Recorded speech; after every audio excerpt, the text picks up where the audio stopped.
मेरे साथ बात करने के लिए हैं deputy chief minister Jammu and Kashmir Surendra Kumar Chaudhary. Chaudhary साहब, न्यूज़ 18 से बात करने के लिए आपका बहुत बहुत धन्यवाद। सबसे पहला सवाल मेरा यही है कि एक बड़ा अनाउंसमेंट हुआ है दरबार मूव का, और हमने देखा है कि दरबार मूव पे ज़्यादातर लोगों ने उसका स्वागत किया है, खासकर ट्रेडर्स, बिजनेस कम्युनिटी हो, इंडस्ट्रीज और आम लोग भी। लेकिन कुछ लोग ये भी कहते हैं कि देखिए साहब, फिर एक बार फजूल खर्ची का दौर शुरू हो गया है। उनको क्या जवाब देंगे, और जो ये दरबार मूव शुरू हुआ है उससे कितना आपको फ़ायदा होगा? देखिए सुमित जी, आप बड़े सीनियर जर्नलिस्ट हैं, आपने ऐसे कई दरबार कवर किए होंगे, बड़ी बार ये खबरें चलाई होंगी। ये दरबार मूव वो दरबार मूव नहीं। वो दरबार मूव जब होता था एक रवायत थी, चलती थी, लेकिन ये वो दरबार मूव है जो आम एक कलम से निकला हुआ नहीं, एक बहुत बड़ा फैसला है। वो फैसला जहां ये कहा गया था कि अगर ये दरबार कभी भी दरबार मूव का नहीं हो सकेगा, ये फैसला आखिरी है कि ये बंद है तो बंद रहेगा। लेकिन उमर अब्दुल्ला सरकार वो है, और नेशनल कॉन्फ्रेंस की लीडरशिप डॉक्टर फारूक अब्दुल्ला साहब, उमर अब्दुल्ला साहब ने इलेक्शनों की अपनी रैलियों में उसमें लोगों को कहा था कि हम जम्मू कश्मीर में दरबार मूव दोबारा से चलाएंगे। और ख़ासकर जम्मू, बेशक जम्मू सूबे से उनको बहुत कम सीटें मिली, लेकिन उसके बावजूद भी, खासकर हिंदू बेल्ट से उनको बहुत कम सीटें मिली, लेकिन उसके बावजूद भी उन्होंने जम्मू के लोगों से अपना वादा निभाया। क्योंकि दरबार मूव का सबसे बड़ा फ़ायदा जम्मू सूबे को है, कश्मीर सूबे को इतना फ़ायदा नहीं है।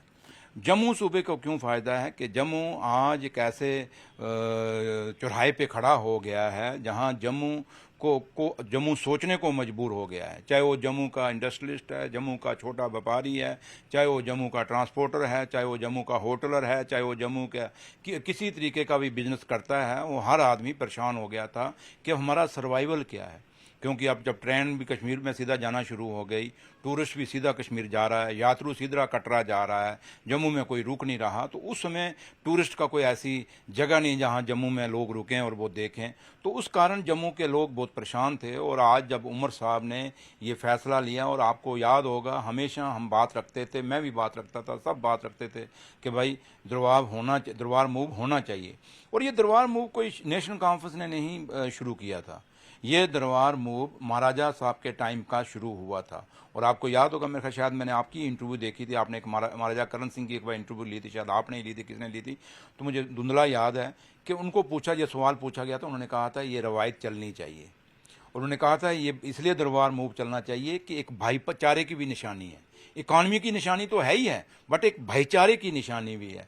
और ये दरबार मूव जब होता है, उससे क्या होता है कि जम्मू के लोग कश्मीर जाते हैं, कश्मीर के लोग जम्मू आते हैं, और एक बॉन्डिंग बढ़ती है आपस में। 6-6 महीने के लिए एक दूसरे के पास रुकते हैं और बातचीत भी करते हैं, दोस्ती भाईचारे भी बनते हैं। और हमारे आप पिछले देखो बुजुर्गों में कितना एक दूसरे के साथ प्यार है। और जब हम जम्मू कश्मीर जाते थे, वो कश्मीर के लोग कहते थे वो जम्मू में फलाना फलाना कैसा है, तो हम जब जम्मू वाले आते थे, जम्मू वालों के बुजुर्गों के पास बैठते थे, वो कहते थे वो कश्मीर में फलाना फलाना वो कैसा है यार, हमें हाल चाल पूछते थे। मुझे जब ये हाल पूछते थे, मुझे याद आया उस समय जैसे मेरा दादा थे, जब 47 में विभाजन हुआ, और जो रिश्तेदार हमारे पाकिस्तान में रह गए मेरे दादा के साथ, तो उनको मिल तो सकते नहीं थे, लेकिन जब वहाँ से कोई आता था तो उनको पूछते थे वो मेरी बहन कैसी है, जब मेरा भाई वो जो पीछे रह गया वो कैसा है, वो हमेशा पूछते थे। हमारा भी वही हिसाब बन गया था, हम सिर्फ एक दूसरे को पूछते थे और उससे ज़्यादा कोई बातें नहीं थी। लेकिन इस दरबार मूव के साथ एक तो भाईचारे का बात है, एक मिसाल है, और जो हमारा जिसके लिए जम्मू कश्मीर जाना जाता है, जम्मू कश्मीर का भाईचारा, जम्मू कश्मीर की मेहमान नवाजी, ये दो चीज़ें ऐसी हैं जो देश और दुनिया में मशहूर है। इसलिए एक तो उसको बॉन्डिंग मजबूत होगी। दूसरा सबसे बड़ी बात कि आज जब दरबार मूव आपका स्टार्ट हुआ है, जब आएगा ये दरबार, उसके साथ साथ आप देखें कि जब वो लोग कश्मीर के यहाँ पे आएंगे, मुलाजम आएंगे, उनके साथ उनकी फैमिलियाँ आएंगी, एक कोई होटल में ठहरेगा, कोई गाड़ी को मेट्रो में जाएगा किराया देगा, कोई ऑटो में जाएगा किराया देगा, कोई सब्जी की दुकान से सब्जी खरीदेगा, कोई दूध खरीदेगा, कोई मनियारी की दुकान पे जाएगा, कोई करियाना की दुकान में जाएगा, कोई कपड़े की दुकान में जाएगा, कोई ड्राई फ्रूट लेगा, कोई कुछ लेगा। मतलब ये सारे चीज़ें पूरी एक छोटे से एक रेडी वाले से, शाम को वो फास्ट फूड के लिए रेडी वाले के पास जाके अपनी फैमिली को जाएगा, वो कोई आलू टिक्की खाएगा, कोई कुछ खाएगा। तो ये सारा एक पूरा इकॉनमी बनती है। उस हर आदमी को जिनसे ये सामान खाएगा उनको पैसा मिलेगा और उस पैसे से वो अपना घर बार चलाएगा। तो इससे फायदा होता है, नुकसान नहीं होता। दूसरी बात जो आपने कही, और इससे आज आप देखें जम्मू इस दरबार मूव का भी हुआ नहीं है, खाली अनाउंसमेंट के साथ ही और फैसले के साथ ही, ऑर्डर निकलने के साथ ही एक पूरी जम्मू कश्मीर के अंदर और खासकर जम्मू सूबे के अंदर एक लहर चल पड़ी। और उमर साहब के लिए मैं कल देखा दुकानदार दुआ, कुछ लोग मैं ऐसे देखे जो कट्टर बीजेपी हैं, उन्होंने भी दुआ की। उन्होंने कहा ये नकम्मे 28 हमने जो जिता के भेजे हैं, इन नकम्मों ने क्या किया, कुछ नहीं किया हमारे लिए। लेकिन हम उमर साहब के लिए दुआ करते हैं कि उमर साहब आपकी लंबी उम्र हो, आपने हमारी रोजी रोटी बचा दी है। और ये बहुत बड़ी बात है, ये कोई छोटी बात नहीं। ये एक बीजेपी के आदमी जो कट्टर वोटर हो, मैं क्योंकि पर्सनली उन दुकानदारों को जानता हूं, उनके दिल से निकली हुई आवाज है जो मेरे रब तक भी पहुंचेगी, मेरी मां वैष्णो तक भी पहुंचेगी और उसका हिसाब इनसे जरूर पूछेगी। 28 क्या बोलूं, फिर कोई निकल जाएगा, फिर बात बन जाएगी। तो इसलिए ये जो 28 हैं मोरे ऐसे हैं जिनको पड़ोसी भी नहीं, जब ये जीत के आए तो पड़ोसी भी कहता ये एमएलए बना है यार, ये कब बना है, पड़ोसी को भी नहीं पता था कि ये लोग एमएलए बन गए हैं। तो इसलिए ये बीजेपी के वो लोग हैं, तो इसलिए बातें करते हैं। अब जब बात यहां से हम बात करते हैं मुद्दों की, वहां से उठ के आ जाता है, कोई टोपी पहन के आ जाता है, कोई लॉलीपॉप पकड़ के आ जाता है, कोई सोरा ऐनक पहन के आ जाता है। और आता कौन है, जिसने पेंची का इलेक्शन में नहीं लड़ा हुआ। मां मैं एसएचओ बनती है, क्या करती है पुत्र, सब तो पहले तू ही अंदर ठोक सी, तो ये वो एसएचओ हैं। तो इसलिए इनकी बातों को छोड़िए। ये जो आप कह रहे हैं ना कि लोग कहते हैं जी इससे हमारा खर्चा, कोई खर्चा नहीं होगा। समीर जी आपको पता है आज ई ऑफिस से दफ्तर चल रहे हैं, कोई फाइलें नहीं आएंगी। आप वो ऑर्डर पढ़ें, वहां ट्रकों की बात कहीं नहीं है कि ट्रक चलेंगे, कानवाई चलेगी, एक दिन रोड ब्लॉक रहेगा, नेशनल हाईवे बंद रहेगा, वो कुछ नहीं है। सिर्फ लोगों ने उठना है, यहां आना और दफ्तर खुले हुए हैं और कोई लंबी छुट्टियां भी नहीं है। तो इसलिए कोई इसमें खर्चा नहीं है, सिर्फ है कि लोग आएंगे, यहां रहेंगे। और आप देखें यहां क्वार्टर जो खाली पड़े हुए थे किस किस को दे दिए, ऐरे गहरे नथुगारों को दिए हुए, पता नहीं कोई पहचानता भी नहीं। वो एक दिन एक मुझे मिला, क्वार्टर से बाहर निकला, मैं तू कहाँ, कहता मैं यूपी का रहने वाला हूँ। मैं अच्छा, मैं तुझे किसने दिया, कहता मुझे साहब ने दिया। दूसरे को पूछा, कहता जी मैं उधर पता नहीं कहाँ के रहने वाला हूँ, उनके नाम ही नहीं पता। तो इसलिए मैं आपको यही कहूंगा कि इस दरबार मूव से कोई खर्चा नहीं, कोई हमारे उस पर नहीं है, हमारे बजट पे कोई उस पर बर्डन नहीं आएगा ये। लेकिन कुछ चीजें अगर किसी सूबे की मरी हुई अर्थव्यवस्था को एक ऑर्डर द्वारा मजबूत कर देता है तो जनाब वो जरूरी है। जब चंद लोग उठेंगे जिनको मोहल्ले वाले भी नहीं जानते और वो कहेंगे जनाब बहुत खर्चा हो गया, उनको पूछो क्या खर्चा हो गया, आती एबीसी नहीं इकॉनमी की, क्या है क्या इकॉनमी का स्पेलिंग जिनको नहीं पता वो भी कहते हैं नहीं जनाब गलत फैसला। लेकिन मजा तब था समीर साहब अगर जब ये फैसला उमर साहब ने सुनाया, बीजेपी के लोगों को 28 लोगों को वोट किसने डाले, जम्मू सूबे के लोगों ने, इन्हीं व्यापारियों ने, इन्होंने जो दूध बेचते हैं, सब्जी बेचते हैं, ये करियाना मनियारी, जो ये होटल ट्रांसपोर्ट पेट्रोल पंप वाले, इन्हीं लोगों ने वोट डाले हुए ना। तो मजा तब था ये उठते और एक प्रेस कॉन्फ्रेंस करते, कहते उमर साहब आपका बहुत बहुत शुक्रिया, आपने ये हमारी डिमांड जो है जम्मू के लोगों की भला कर दिया, ये डिमांड पूरी। लेकिन वो नहीं उनको आई याद, उल्टा कह रहे हैं जी बहुत की वो पड़ेगा। अच्छा जब से ये उमर साहब बोल के गए हैं जम्मू में, तब से इनको सांप सूख गया, बोलते ही नहीं, पता नहीं क्या बेहोश हो गए, पता नहीं क्या हो गया, पता नहीं क्या खा लिया ना, रात को नींद नहीं खुल रही, एक भी नहीं बोल रहा, सो रहा शुक्रिया तो करो। लेकिन शुक्रिया कहां से करें, क्योंकि फैसला ऐसा है। रोज इन्होंने माइक, ओ सुनील शर्मा साहब रोज एलो लोपी की, पता नहीं क्या लोपी के, पता नहीं क्या है वो लोपी साहब जो है रोज उठते थे, क्या किया उमर ने, क्या किया। एक तो तोतला मेरा भाई है, वो जीव उसकी साफ चलती कोई नहीं, पता नहीं क्या क्या बोलता रहता है। लेकिन उसको मैं पूछूं कि आप कभी जम्मू के लोगों के मुद्दों की बात तो करो यार। आप उनको पूछो कि आपने कौन सा तूफान ले आए, वहां किश्तवाड़ के अंदर जितने भी प्रोजेक्ट लगे हैं उनके कारण कितने लोगों के मकान आज गिर गए हैं स्लाइडिंग कारण, वहां इलीगल माइनिंग के कारण। सुनील शर्मा साहब इलीगल माइनिंग पे आप क्यों नहीं बोलते जो किश्तवाड़ में हो रही है, ये सवाल पूछना उनको। आप क्यों नहीं बोलते, वो पहाड़ों पे जो इलीगल माइनिंग, वो जो प्रोजेक्ट लगे हुए हैं, वहां नई नई कंपनियां आई हैं जो वहां इलीगल माइनिंग कर रही हैं, और कितने लोगों के मकानों में क्रैक आ गया है, कभी बोले ना, हम बोलते ना। लेकिन मैं जा रहा हूँ किश्तवाड़ के टूर पे। लेकिन उनको आप लॉलीपॉप क्यों बोलते हैं? किसको लॉलीपॉप बोला? उनको बोलते हैं कि जो है नहीं, मैं देखो मैं जाट पाट आदमी हूँ, मुझे ज्यादा पता नहीं, इतना पढ़ा लिखा भी नहीं हूँ। वो LOP पता नहीं क्या लॉली, मैं तो क्योंकि बचपन में होता था LOP पता नहीं लॉलीपॉप पता नहीं क्या, मैं ऐसे कुछ ऐसे था तो मैं निकल जाता वो मुंह में ऐसे कभी कभी, तो वो अलग बात है। तो वो रही बात के बात तो वैसे वो बात तो वही करते हैं, देते तो वो लॉलीपॉप ही हैं सारों को।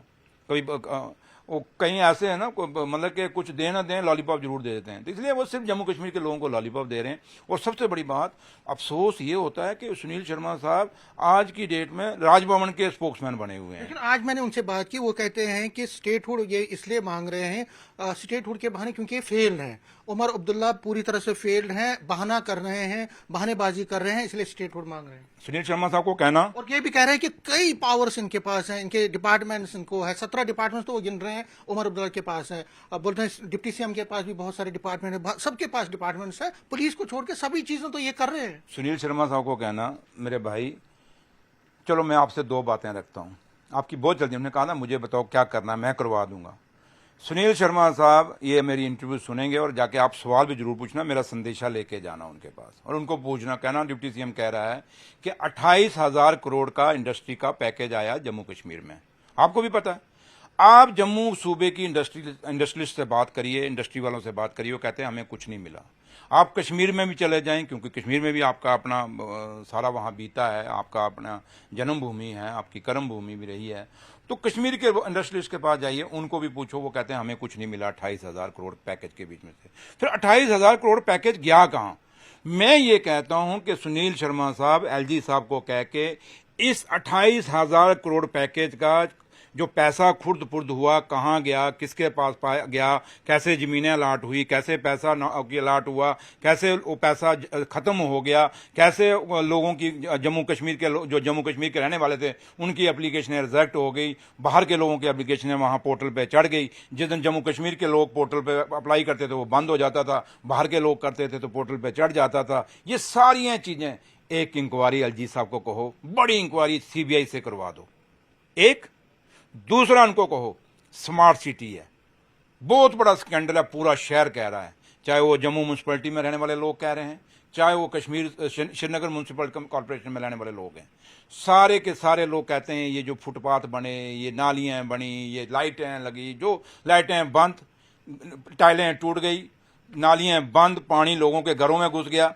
हम कहते हैं कि सुनील शर्मा साहब आपकी बहुत चलती है, एलजी साहब को कहो इस पे भी एक सीबीआई इंक्वायरी करा दो, किसने पैसा खाया, किसने ये ऑर्डर दिया, कहां से अलॉटमेंट हुई, कौन से ठेकेदार को, कहां से टेंडर हुआ, ये भी जनाब एक इंक्वायरी करा दो।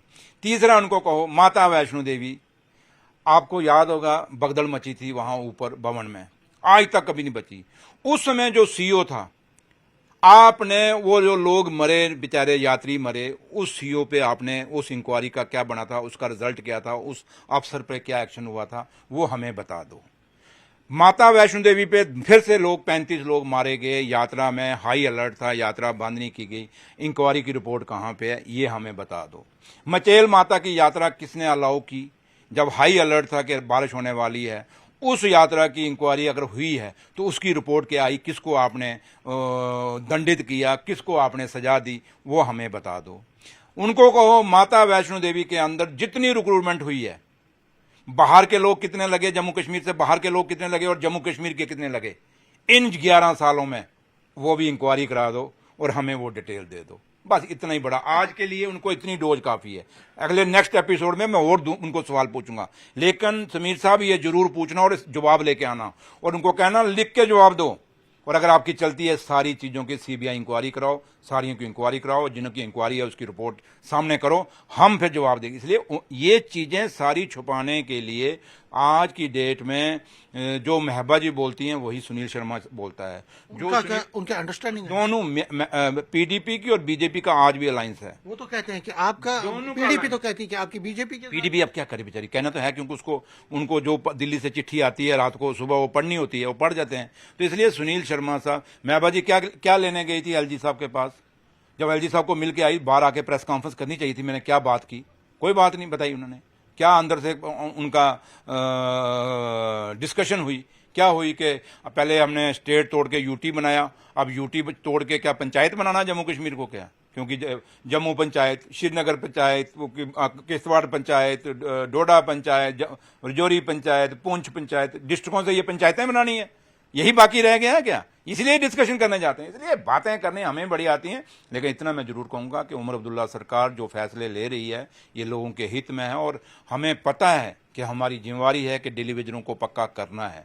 हम समझते हैं कि जम्मू कश्मीर के बेरोजगार बच्चे को रोजगार चाहिए, और अगर हम स्टेट मांगते हैं तो हम इसलिए नहीं मांग रहे, नेशनल कॉन्फ्रेंस को मत दीजिए ना आप एक काम करिए, हमें स्टेट मत दीजिए, आप जम्मू कश्मीर के बच्चों के लिए दिल्ली से उसको को एक पैकेज ले आ, कम से कम भी 1 लाख बच्चे को हमने पक्का भर्ती करना है, नौकरी देनी है, ले आए दिल्ली से ऑर्डर। सुनील शर्मा मत दे इसको। आप क्यों नहीं दे पा रहे?